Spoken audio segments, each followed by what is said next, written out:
Hello guys! Hello! This is for Libra. Welcome dito sa aking channel, Libra. Ano bang messages, vibration, gabay, energy para sa inyong lahat? So, this is for Libra. Okay, unexpected message. Okay, this is focus sa love life, Libra. Nakafocus ka sa love life mo. Maybe you're worried about your relationship or maybe there's an issue about sa relationship mo.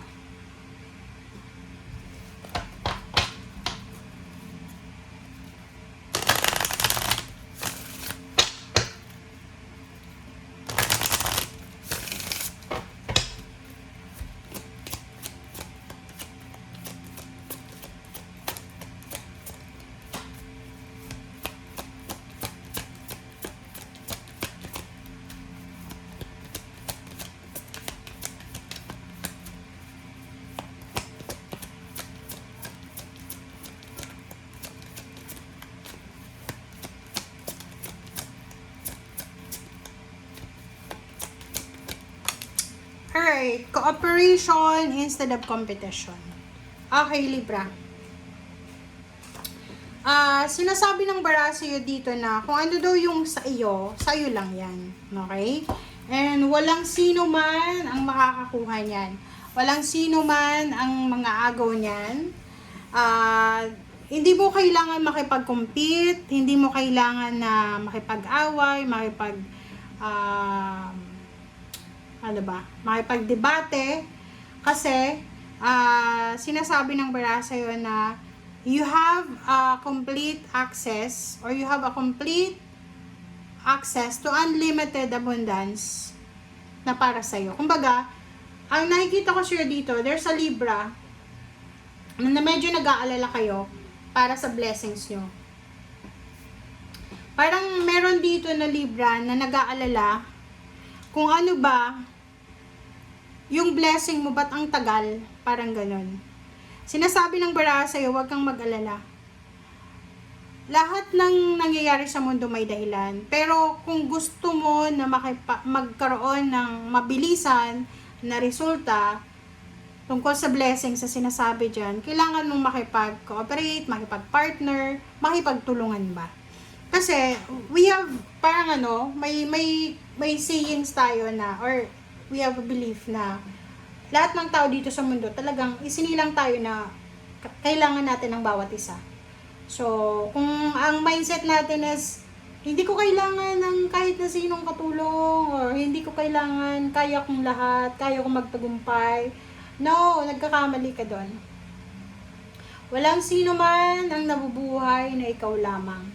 Kailangan natin ng bawat isa. Kailangan natin ng kasama. Kailangan natin ng kaagapay. Parang ganon. And sinasabi ng barahan na kahit nga sa simpleng trabaho yan sa loob ng bahay, kung tulong-tulong tayo, mas mabilis natin matatapos yung gawain.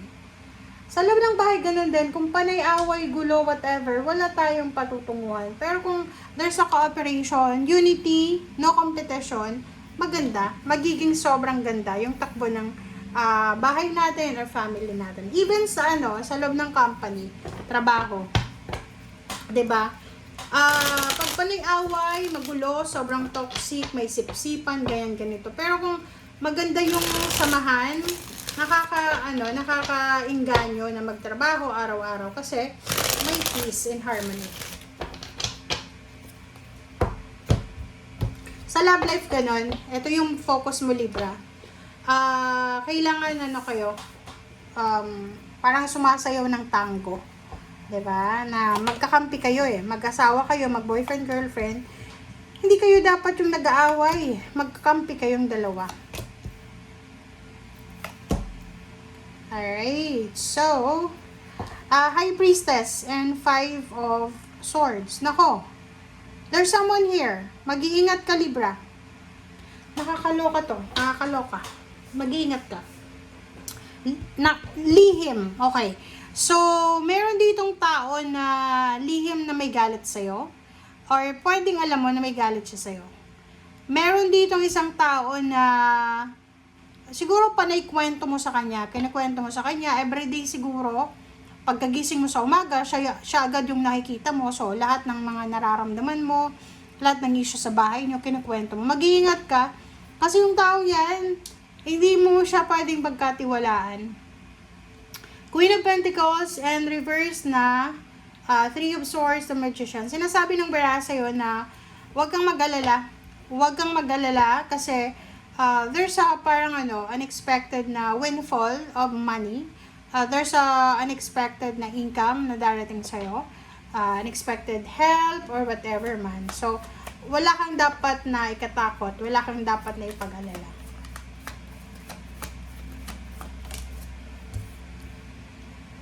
Okay, 7 of Wands. Yun. Protect yourself, ha. Yun yung sinasabi ng baraha. Protect yourself. Kailangan mo daw na proteksyonan ang sarili mo. Proteksyonan mo yung sarili mo.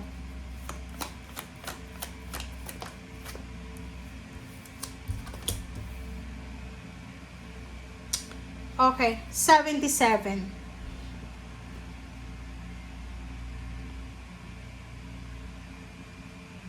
May isang tao dito, or maybe maraming nakapaligid sa'yo na umaasa lang sila sa'yo. They're waiting for your success. They're raining in your parade. Parang ganun. Tama ba? Sabi ng baras dito na kailangan mo daw ng boundary. Iwasan mo yung sobrang pagtitiwala. Kwento man yan, pera man yan, emotion man yan, energy, anything na galing sa'yo. Kailangan mong iwasan na maabuso ka.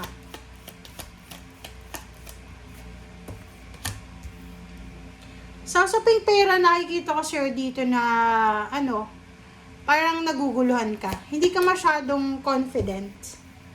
But sinasabi ng bara sa'yo dito na huwag kang masyadong mag-alala kasi lahat ng mga sacrifices mo, pinagpapaguran mo, meron yan nakapalit. There's a fruition. Ang nakikita ko sa'yo dito, huwag kang masyadong mag-focus sa result. Huwag kang ma-disappoint. Or huwag kang masyadong tamang hinala. Like, siguro maraming beses ka na ba libre na niloko, in-scam, parang ganun. So, ngayon, ang nakikita natin, isang libre na takot na siya magtiwala sa pera. So, tama yun. Tama ito. Sinasabi ng bara, huwag kang masyadong magtitiwala. Lalo na sa mga taong nanloko na sa'yo. Or alam mo yung mga taong alam mo na hindi naman sincere sa iyo. Okay? So, yun. Love life man yan, trabaho, negosyo, salapi, or whatever. Ang unexpected dito, guys. Okay, wait lang. Ang unexpected dito, okay, kung makikita mo, ang hindi inaasahan dito is itong last message. Ang hindi inaasahan dyan is yung posibleng pag-apaw ng cups mo. Isang occasion, isang celebration, ang posibleng papasok sa buhay mo nang hindi mo inaasahan. So, maybe there's a parang financial help, healing, physical health, healing, relationship healing, or whatever man siya na unexpected talaga na darating sa'yo. Na pwedeng magdala sa'yo ng sobrang kaligayahan. Hindi mo siya ini-expect. Alright?